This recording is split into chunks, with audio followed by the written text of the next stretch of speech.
Donald Trump has reignited global trade tensions by threatening to impose 50% tariffs on imports from the European Union. The American president accuses EU member states of using unfair trade practices against his country, including trade barriers, value-added taxes, monetary manipulation, and bringing unjustified lawsuits against American companies. His main complaint is that the EU is running a huge trade surplus against America and that negotiations to reduce this are going nowhere. US stocks have tumbled in response to the president's latest tariffs threat. Let's get more from Brussels correspondent Anchal Vohra. Welcome, Anchal. For now, we've only got the president's social media post saying he's recommending a 50% tariff on EU products. How seriously should we take this? Well, that's very hard to say. It's very possible that he makes it official just to prove a point. It's also possible that he isn't happy with the EU's proposal on how to bridge this trade deficit. And either way, Phil, what we see is that both sides are trying to drive a hard bargain. The US president isn't happy. The EU isn't giving in either, unlike the UK. The UK, in its agreement with the US, has agreed to 10% baseline tariffs on all exports to the US, which is quite a big deal. But here in the EU, there is strong opposition to that. In fact, some member states have said that there will be countermeasures if the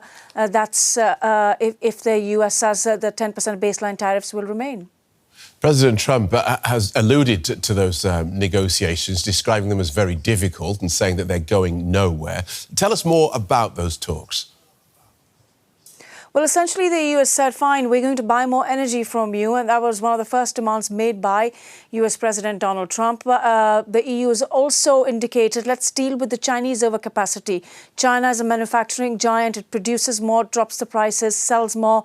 That's bad both for the EU and US manufacturers. And the message from Brussels is, let's work together on that front.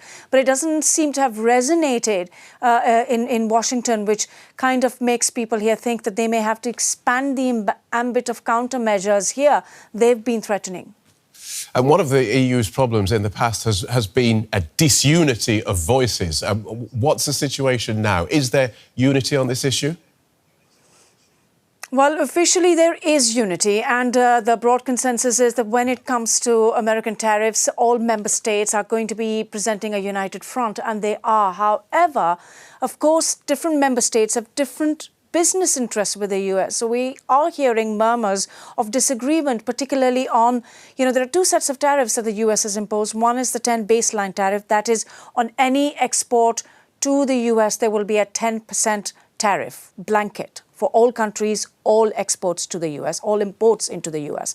And then there are sectoral tariffs. In the EU's case, it's 25% in key sectors like steel and cars. So different member states have different interests. Some are saying 10% baseline is fine. Let's try to convince Trump to take off the 25%. Others are saying the other way around, that it's more important to get rid of 10% because it's harder to convince Trump on the 25% sectoral tariffs. OK, Anchal, thank you for that. Anchal Vohra in Brussels. Well, even before Donald Trump's latest announcement, his tariffs did actually come up in a phone call between Germany's new Chancellor, Friedrich Merz, and Chinese President Xi Jinping. Our political correspondent, Simon Young, can tell us more. Welcome, Simon. These are strange times, with the two leaders stressing the importance of their countries' relations in the face of uncertainty caused by the United States.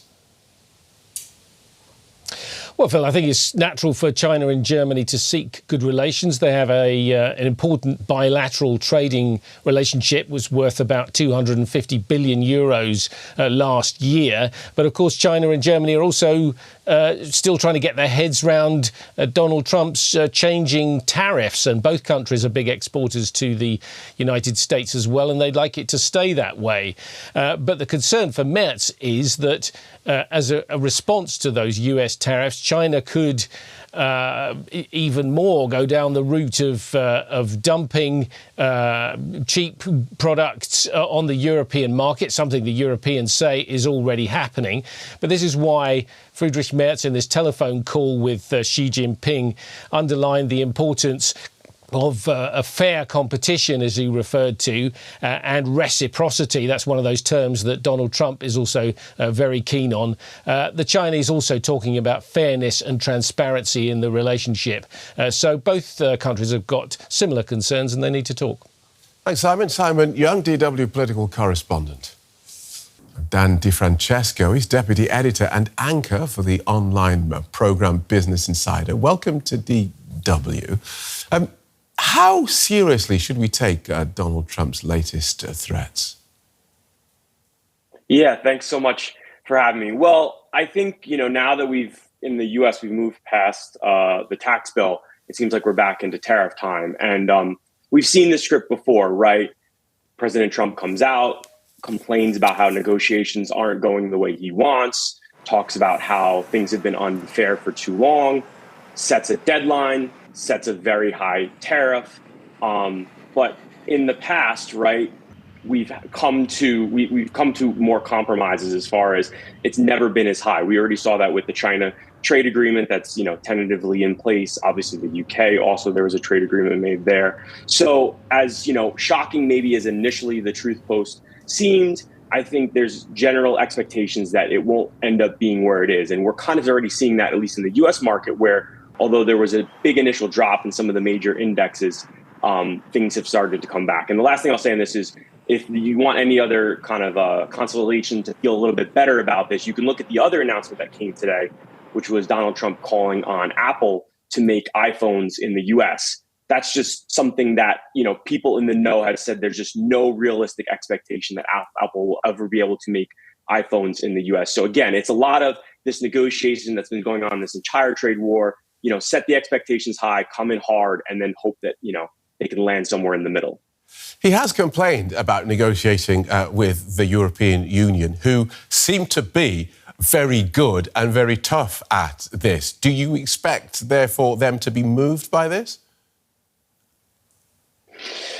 I mean, it's tough when we've seen already historically with the China, although it's temporary agreement, with the UK agreement, with some of the stuff that's already gone on between Canada and Mexico and the US, that as hard as he comes out initially, eventually there is a come down. So I could see them playing a little bit more hardball than they have in the past. And it is kind of this game of boy who cried wolf. Like, if you continue to come out with these big outrageous tariffs, but then you end up landing not anywhere near what you initially set out, at some point, the people that you're calling out are going to call your bluff. So I think that will be interesting. But again, the fact that the market has recovered so much, there is, I think, an expectation that there will be some happy middle ground.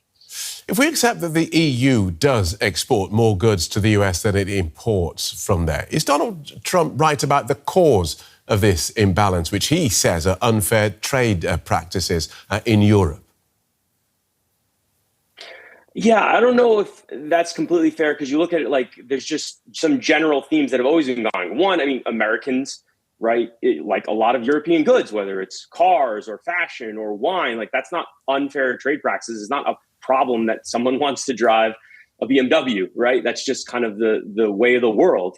Also, the U.S. buying power has been strong for a while. The dollar has been strong for a while. That's not necessarily bad business, trade tactics, so to speak. So let me just interrupt you there and just throw some of his list at you, because he's complaining about value-added taxes. He says there's monetary manipulation and unjustified lawsuits against American companies. Yeah, I know there's a lot of that going around, especially with some of the big tech and some of the crackdown that's come on Apple and whatnot. And I think, look, all this is a way for him to try to build a case to try to make the EU seem like the big bad boogeyman for U.S. consumers and that we're getting a raw deal. And we've seen that time again with all of this stuff. He's talked about fentanyl at the, Canadian and Mexican border and complaints about that. So it's kind of creating this big monster that's, trying to take down America, and why these tariffs need to be put in place. That's kind of been the narrative for a while now with all of these arguments. All right, thanks for talking us through that, Dan. Dan DeFrancesco from Business Insider. Thanks so much.